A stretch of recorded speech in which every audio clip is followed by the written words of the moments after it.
So to get consistent traffic, what does it mean?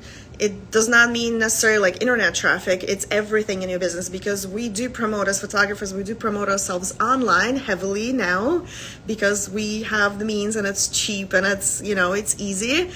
But also we do promote ourselves in real life world, because you still go talk to people. For some people, it's easier to promote yourself online. For some people, it's easier to actually promote yourself in person, having those in-person connections and building a network. But ideally, you would have two areas where you can do different marketing efforts to actually get more exposure, get seen, get to know people, so people know your work, and get more eyeballs on your work and on your business and on your brand. Traffic channels, let's break it down. The most popular ones would be social media. It will be Google search, or like your website that's bring new traffic in, so people come from Google search.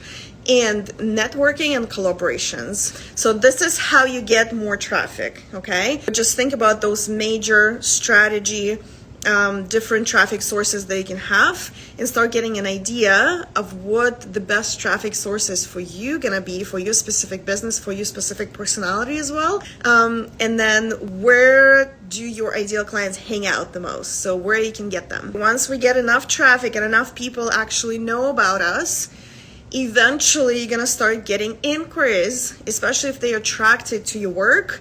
I mean, people will get interested. They will want to know how to work with you. And this is where the traffic, and like some of the people who see your work, they will submit an inquiry. They will ask a question. How can I work with you? How much is the photo shoot?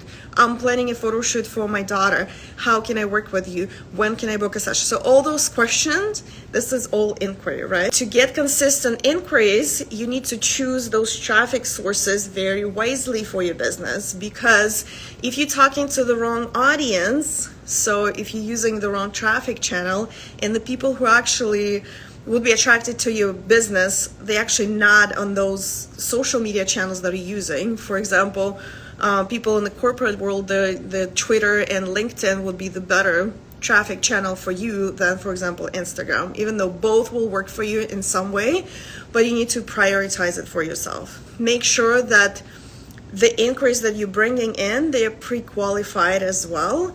And this is how you tell if you're using the right traffic channels, right? If the inquiries that people are submitting, asking the wrong kind of questions, or they just don't understand the services that you provide, there's two kind of like problems here. Either you're not clear enough on your message and what you do and how you can help them, or you're talking to the wrong person, okay? You're talking to the wrong audience, or using the wrong traffic channel for your business, for the services that you provide. So to get consistent bookings from those inquiries, you need to make sure you're working right with your inquiries.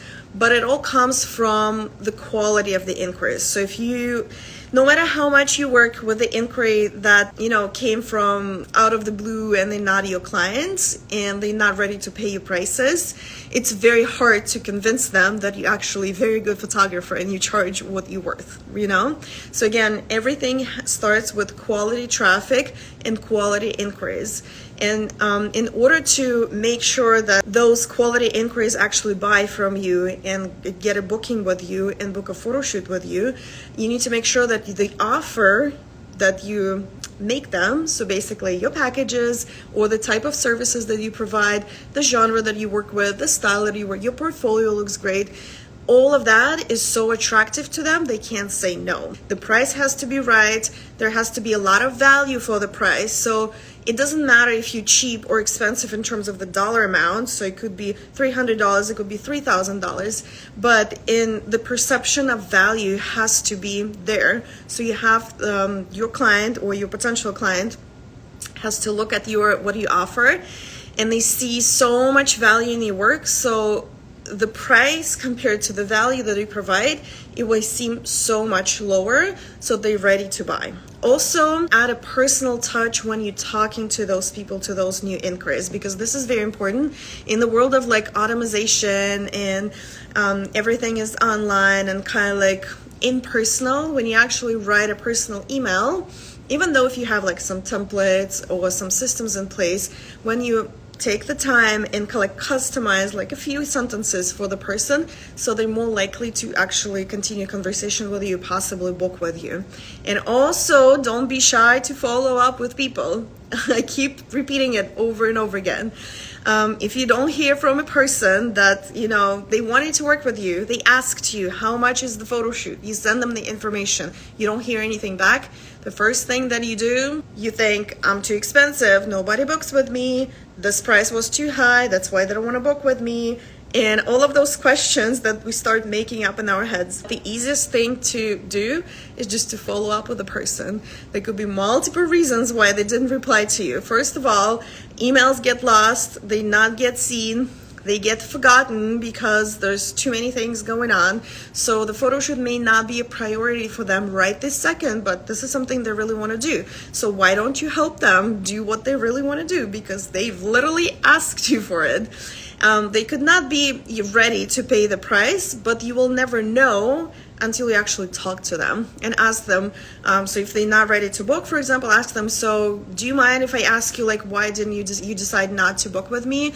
Like, did you find any other photographer? Or, you know, what was, you know, how can I prove my work? Basically, you can phrase it this way. A few clients will be super motivated to book with you and they need it like done now.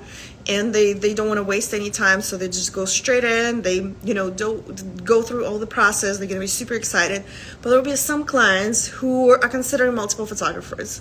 And if you are the photographer who actually follow up with them, who work with them, who help them, who answer all of their questions and help them through the process, chances are they're going to see that they're actually taken care of.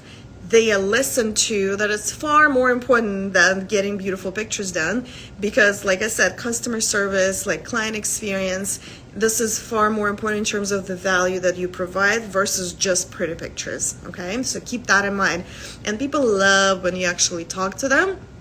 Don't feel like especially like if you're really good photographer and they're excited to work with you, they actually do want to talk with you because they get excited if you're like, oh my god, she just spent like 10 minutes of her day to like send me an email. Some people do appreciate that. So don't be shy to follow up and talk to them.